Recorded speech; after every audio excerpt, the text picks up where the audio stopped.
देखने से पहले एक और बात बता दूं, यही लोग थे जो कल तक इजराइल को यह बोल रहे थे कि तुम गलत हो, तुम्हें इतने बम नहीं मारने चाहिए गाजा पे, और ये कोई बात होती है, उसने तुम्हारे 1400-1500 मारे, तुमने तो पूरा शहर का शहर उड़ा के रख दिया, ये तुम गलत कर रहे हो, तुम बुरे लोग। यही लोग आज की तारीख में इजराइल के खेमे में खड़े हैं और यही लोग कह रहे हैं कि ईरान जो है वो गलत है।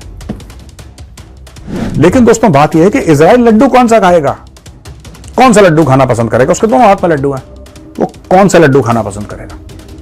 নমস্কার, আপনাদের সবাইকে স্বাগত। গতকাল ইরানের ইসরায়েলের উপর হামলা করার পর থেকে সারা বিশ্বে এই চর্চা হচ্ছে। পরিস্থিতি খারাপ সেটা সব দেশ মেনে নিচ্ছে। এই বিষয়ে ভারতীয় মেজর গৌরব বারিয়া কি বলেছেন শুনুন। चेस का गेम हो गया, ये शतरंज का खेल हो गया, बहुत तगड़े वाला। आप देख ही रहे हैं कल से अपनी टेलीविजन पे किस तरीके से ईरान ने दे रॉकेट, दे ड्रोन, दे क्रूज मिसाइल, और यही इजराइल चाहता था।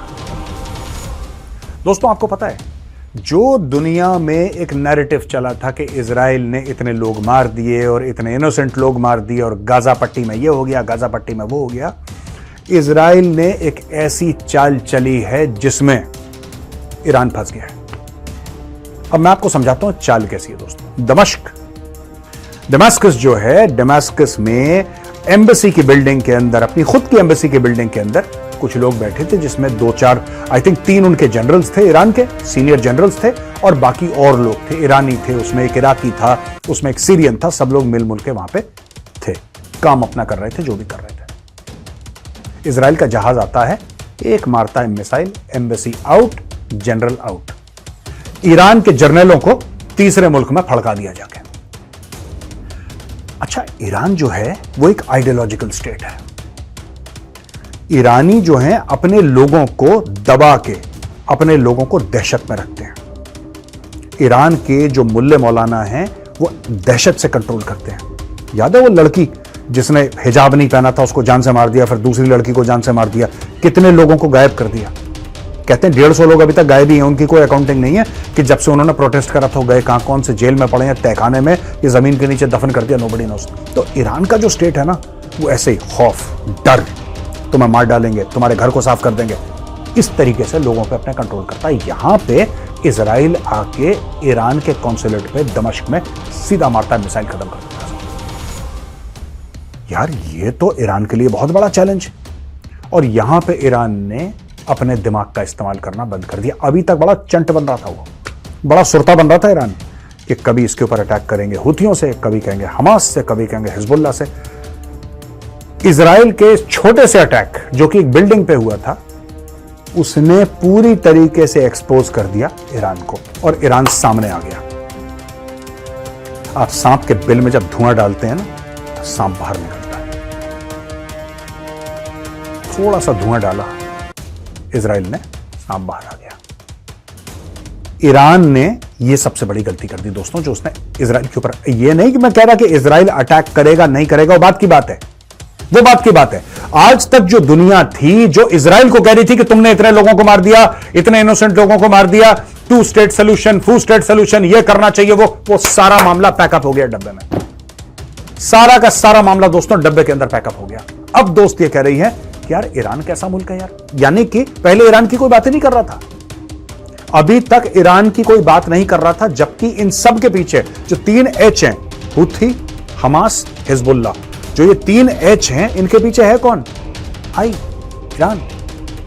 लोग इनके बारे में बात कर रहे थे, लोग इजराइल के बारे में बात कर रहे थे, सारे के सारे देश, इनफैक्ट इजराइल के दोस्त तक इजराइल को कह रहे थे यार सीज फायर करो, तुमने अति कर दिया यार, इतने बंदे मार दिए। इजराइल ने कुछ नहीं करा, हल्का सा धुआं, सांप बाहर। ईरान ने क्या करा यह मैं आपको बताता हूं। ईरान ने तकरीबन 170 ड्रोन, 170 ड्रोन्स, करीब 120 बैलिस्टिक मिसाइल और कम से कम 10 क्रूज मिसाइल इजराइल के ऊपर फायर करी। क्या सब की सब ईरान ने अपनी जमीन के ऊपर से करी? मोस्ट प्रोबेबली नॉट, क्योंकि ईरान के और जगह भी स्ट्रेटेजिक इंटरेस्ट हैं। कुछ ईरान ने अपनी भूमि से करी होगी, कुछ ईरान ने बोला होगा सीरिया से आने दो, कुछ यमन से आने दो, कुछ लेबनान से आने दो, कुछ कहीं से आने दो, लेकिन इतना जो असला है, इतनी मिसाइल हैं, ये इजराइल के ऊपर गिराने के लिए उसने फायर कर दी, बोला कि जाओ भस्म हो जाओ बेटा। इजराइल के 3 टियर एयर डिफेंस है। दोस्तों, जो ड्रोन है या लो लेवल का थ्रेट है, उसके लिए इजराइल का जो सिस्टम है उसका नाम है आयरन डोम। भारत में बड़ा मशहूर है क्योंकि हमने जब से देखा है, जब से आयरन डोम आया तो इंडिया में बड़ा एक, जिसको कहते हैं ना, कल्ट फॉलोइंग इसकी हो गई। सब लोग आयरन डोम की बात करते हैं कि साहब आयरन डोम है।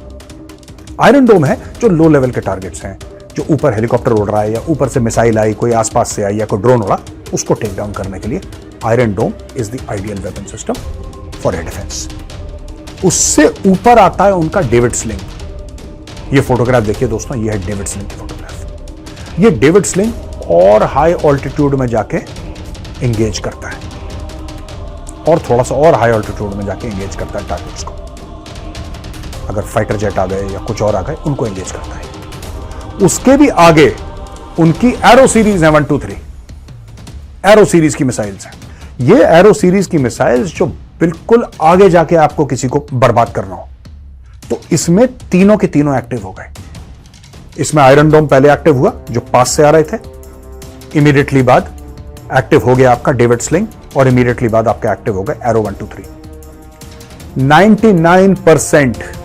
99% जो ईरान ने भेजा था वहां से कि इजराइल बर्बाद हो जाए, 99% हवा में साफ कर दिया। इनके साथ कौन था शामिल?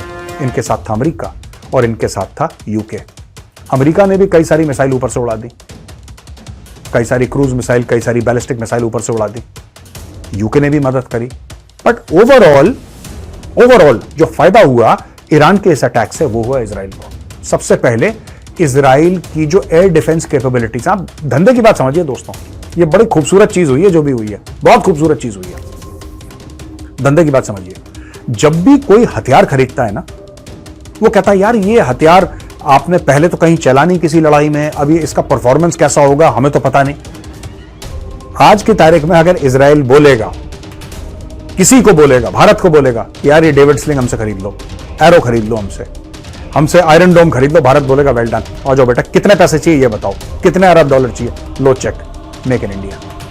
उसी तरीके से 10 और देश अब इजराइल के पीछे पड़ेंगे, क्योंकि इजराइल ने रियल वॉर सिनेरियो में प्रूव कर दिया कि भाई 99% जो उसकी तरफ हमला हुआ है उसको रोकने की सलाहियत इजराइल रखता है। इजराइल ने प्रूफ कर दिया, दुनिया ने अपने टेलीविजन पे देखा, कोई प्रूफ दिखाने की जरूरत नहीं है, कोई टेस्ट रिपोर्ट दिखाने की जरूरत नहीं, देखो साहब टक टक टक आउट। पहली चीज। अब दोस्तों दूसरे लेवल पे जाते हैं। अचानक जो इजराइल को लोग कंडेम कर रहे थे चुप हो गए। इजराइल को क्यों कंडेम कर रहे थे? क्योंकि सारा जो गेम था अभी तक, जो सारा गेम था ना दोस्तों, वो था क्या? वो ये था कि भाई इजराइल इतना बड़ा देश है, मिलिट्री पावर है, रीजनल पावर है वहां पे मिडिल ईस्ट में, वो देखो यार वो तो फिलिस्तीनियों को मार रहा है, वो तो गाजा में जाके बिल्डिंगें और आम लोगों को मार रहा है और इतने हजार मर गए, ये सब ये स्टोरी थी। ये story lip lip lip lip कर रही थी हर जगह। ये लोग घेर रहे थे इजराइल को। इसने इजराइल को बहुत बड़ा मौका दे दिया, बहुत बड़ा मौका दे दिया। अब सारा का सारा जो नैरेटिव है वो शिफ्ट हो गया ईरान की ओर। दोस्तों कल से ना कोई हिजबुल्लाह की बात नहीं कर रहा। आप खूबसूरती देखिए, कल से कोई हिजबुल्लाह की बात नहीं कर रहा है, कल से कोई हमास की, हूथियों की बात नहीं कर रहा है, कल से कोई इजराइल की गलत कॉन्टेक्स्ट में, गलत परिप्रेक्ष्य में बात नहीं कर रहा है। सब लोग कह रहे हैं इजराइल के साथ गलत हुआ, इजराइल के साथ गलत हुआ। ये देखिए वर्ल्ड लीडर्स, इनके ट्वीट्स देखिए, किस किस ने कंडेम करा है। ये वही लोग थे, देखने से पहले एक और बात बता दूं, यही लोग थे जो कल तक इजराइल को ये बोल रहे थे कि तुम गलत हो, तुम्हें इतने बम नहीं मारने चाहिए गाजा पे, और ये कोई बात होती है, उसने तुम्हारे 1400-1500 मारे, तुमने तो पूरा शहर का शहर उड़ा के रख दिया, ये तुम गलत कर रहे हो, तुम बुरे लोग। यही लोग आज की तारीख में इजराइल के खेमे में खड़े हैं और यही लोग कह रहे हैं कि ईरान जो है वो गलत है। गेम समझिए दोस्तों। अब देखिए, इसमें है कि इजराइल की वॉर कैबिनेट ने बोला है कि हम इसका जवाब जरूर देंगे, इसका जवाब जो है हम जरूर देंगे, लेकिन इसका जो हम जवाब देंगे ना, हम सोच समझ के अपने समय पे देंगे। वो जवाब कैसा होगा, वो क्या होगा?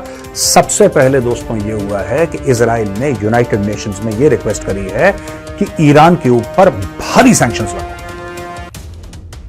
और दुनिया लगाएगी भारी सैंक्शंस। ईरान की चीखें निकल जाएंगी, उनके आंख से आंसू निकल जाएंगे। क्यों? अभी तक ईरान जो काम कर रहा था ना, चीन की शय में कर रहा था। और लोग चीन को पकड़ नहीं पा रहे थे, क्योंकि चीन कहता भाई हम खुद मुख्तार मुल्क हैं, हमारी अपनी संप्रभुता है, हम अपने किसी के साथ डील करें यार, तुम कौन होते हो हमें बोलने वाले, हम ईरान के साथ डील करेंगे। और थोड़ा बड़ा मुल्क है, थोड़ी सी हेकड़ी है चीन की। मैटर यहां पे क्या हो गया दोस्तों, मैटर ये हो गया है कि अब ईरान ने सब कुछ खतरे में डाल दिया, सब कुछ खतरे में डाल दिया ईरान ने इजराइल को अटैक करके, क्योंकि ये पहली बार है ईरान ने डायरेक्टली इजराइल के ऊपर एक कन्वेंशनल हमला करा है। कन्वेंशनल हमला, बाकी टेररिस्ट के थ्रू अटैक, ये अटैक, वो अटैक, ये सब होते रहते हैं, ये तो आज से नहीं हो रहे ना, 40-50 साल से हो रहे हैं, 60-70 साल से हो रहे हैं। जब से इजराइल बना है तब से दुनिया भर के जो मुस्लिम ममालिक हैं उसके ऊपर अटैक कर रहे हैं, आज थोड़ा ना अटैक कर रहे हैं। लेकिन पहली बार ऐसा ईरान ने करा है, पहली बार ईरान ने अपनी missile, cruise missile, ballistic missile, drone, ये सारे छोड़ दिए, इजराइल की भूमि पर अटैक करा उसने। अब इजराइल के दोनों हाथ में लड्डू है, इजराइल के दोनों हाथ में लड्डू है। हां, अमेरिका ने यह बोला इजराइल को कि अगर तुम अटैक करोगे वापस, अगर तुम जवाबी कार्रवाई दोगे तो हम तुम्हारे साथ नहीं है, उसने बोल दिया है। They have said it to Israel कि भाई अगर तुमने ईरान का जवाब, ईंट का जवाब पत्थर से दिया तो हम तुम्हारे साथ नहीं। और भी लोग बोल रहे हैं कि इसको डीएस्केलेट करो, डीएस्केलेट करो, बहुत लड़ाई हो गई, कम करो, कम करो, कम करो। अब इजराइल के दोनों हाथ में लड्डू हैं बॉस। इजराइल के हाथ में कैसे लड्डू हैं? दोनों हाथ में ऐसे लड्डू हैं कि देखिए, अब इजराइल पूरा का पूरा जो नैरेटिव था गाजा का, वो नैरेटिव अब शिफ्ट हो गया ईरान की ओर। ठीक है जी, एक तो एक लड्डू है। दूसरा ये लड्डू है कि अब इजराइल दुनिया से ये बोलेगा कि भाई ठीक है, आप हमसे कह रहे हो कि इनको अटैक मत करो, आप कह रहे हो, चलो मान लेते हैं हम इनके ऊपर अटैक नहीं करते, यानी कि इजराइल ईरान के ऊपर अटैक नहीं करेगा, मान लो, आप हमें क्या दोगे ये तो समझाओ, वरना हम तो जा रहे हैं अटैक करने के लिए। और दोस्तों, उसके पास F-35 है इजराइल के पास, और F-35 इतना बड़ा जहाज है, इतना बड़ा जहाज है, उसका जो साइज है, लेकिन क्योंकि वो स्टेल्थ है, ऐसा लोग कहते हैं, मैंने आर्टिकल्स पढ़े हैं कि वो जो उसमें स्टेल्थ कैपेबिलिटी इतनी है, it is almost invisible to the radar, almost कह रहा हूं, वो लगता है it comes to be the size of a golf ball, इतनी होती है golf ball, it comes to be the size of a golf ball,